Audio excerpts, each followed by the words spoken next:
Anybody who's ever checked their stopwatch at the same time as watching an hourglass run out knows that the clock strikes zero at the exact same time as the last grain of sand falls. There is no difference. But the culture that we live in now doesn't help us with this problem at all.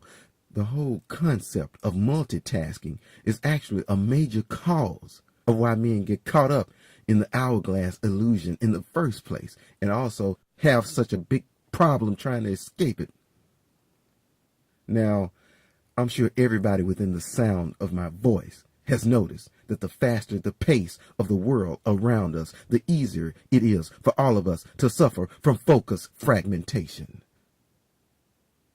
Focus fragmentation is the result of all the things that fight to get our attention or competes to take up all of our time every day. We live in a world that celebrates the ability, the necessity to multitask. It's almost like a medal of honor for a man to be able to brag to everybody else about how much he has to do and how little time he has to do it in, because somehow he thinks that makes him come across to everybody else as important or somehow more in control for some reason.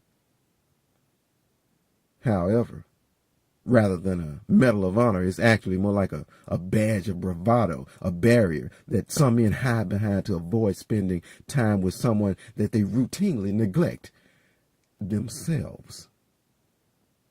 Rare is the man who can turn off the TV, shut off the BlackBerry, click off the radio, and just sit there quietly, alone, in a room with nothing to occupy himself except himself.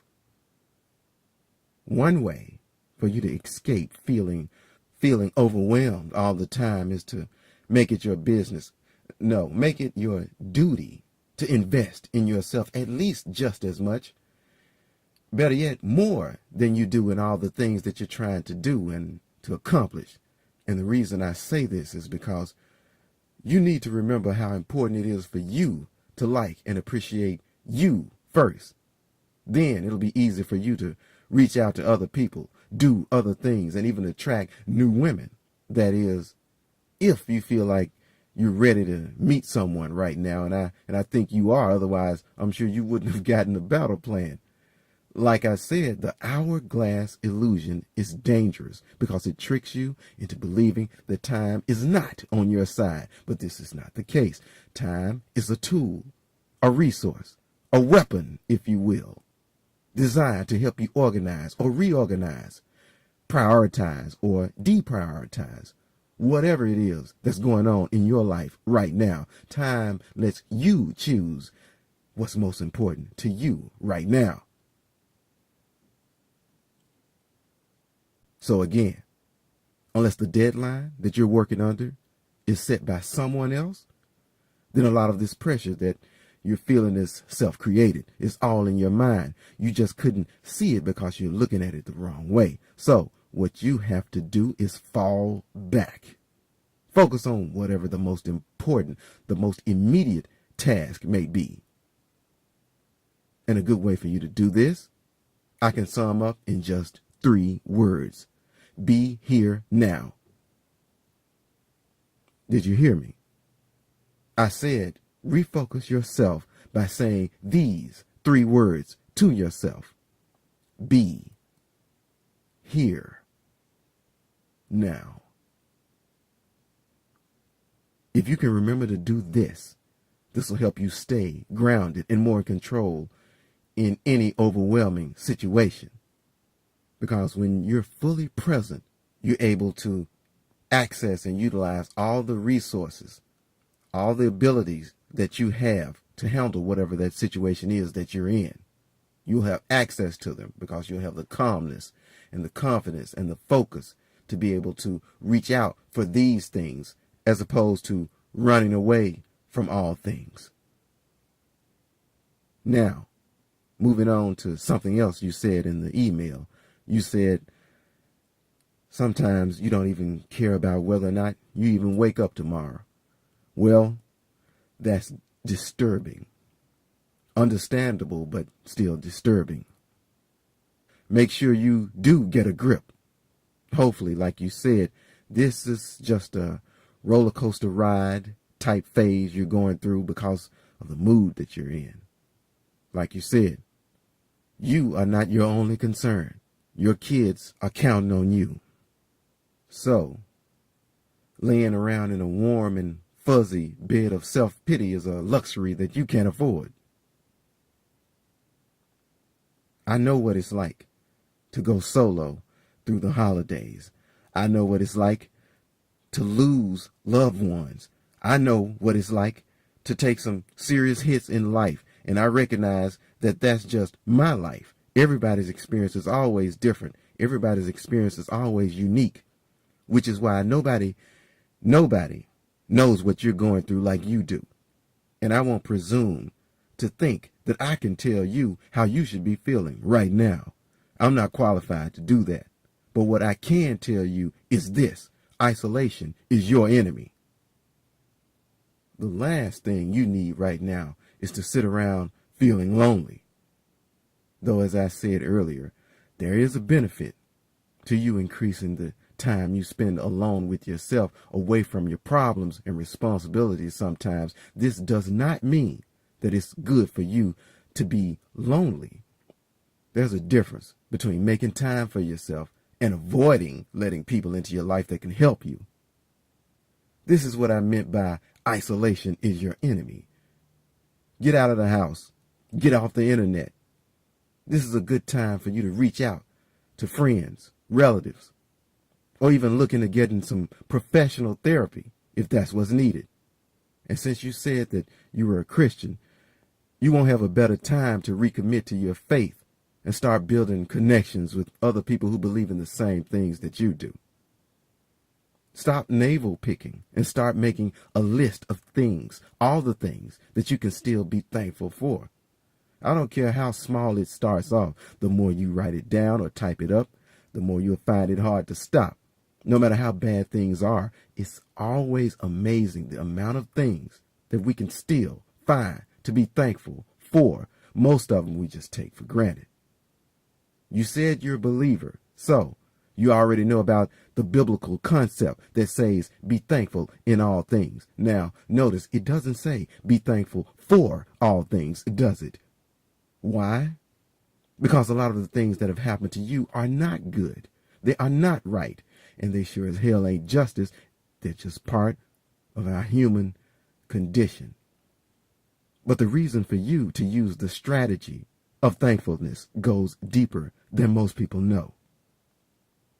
Let me let you in on some classified intel.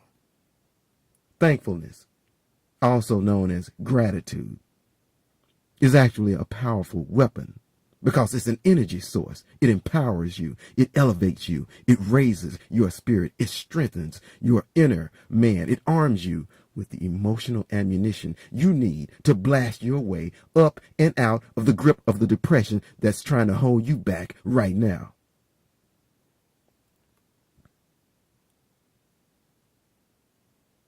Also, you made a comment about wishing you had somebody else's life.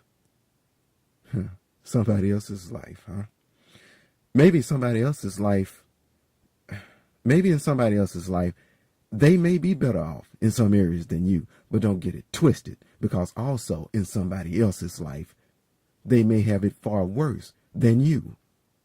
You can never know just how easy or hard somebody else's life is, because you aren't them and they aren't you.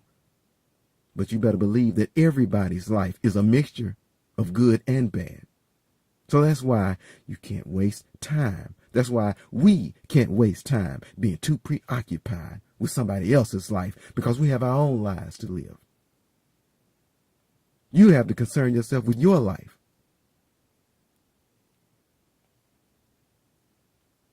I don't know what the future holds for you if you try, but you already know what the future holds for you if you don't you?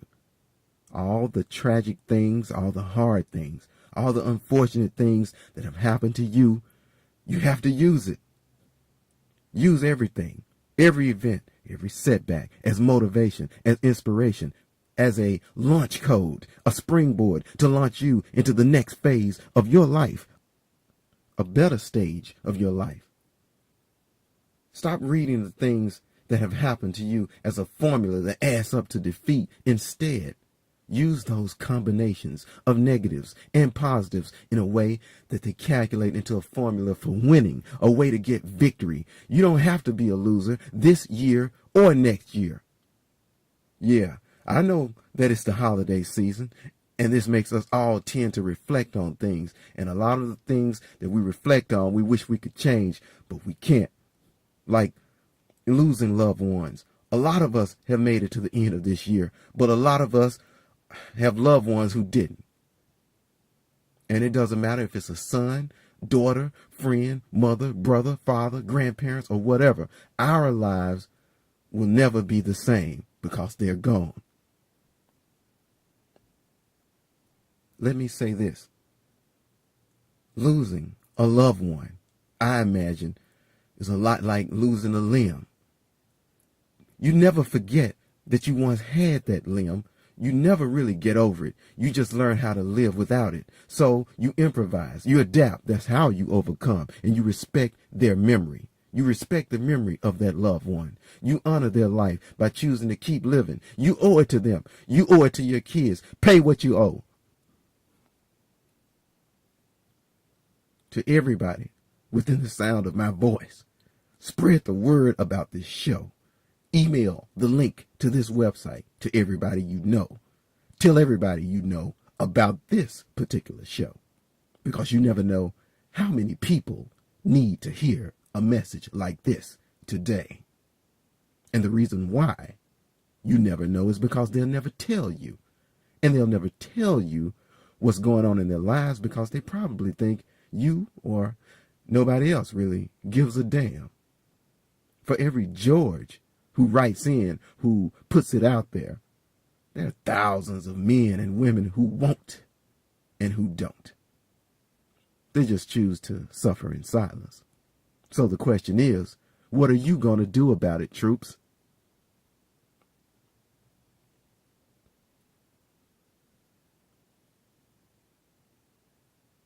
And to George, as for you, you have your orders.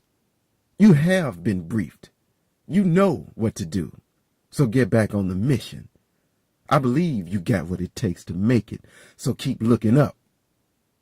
Because remember this.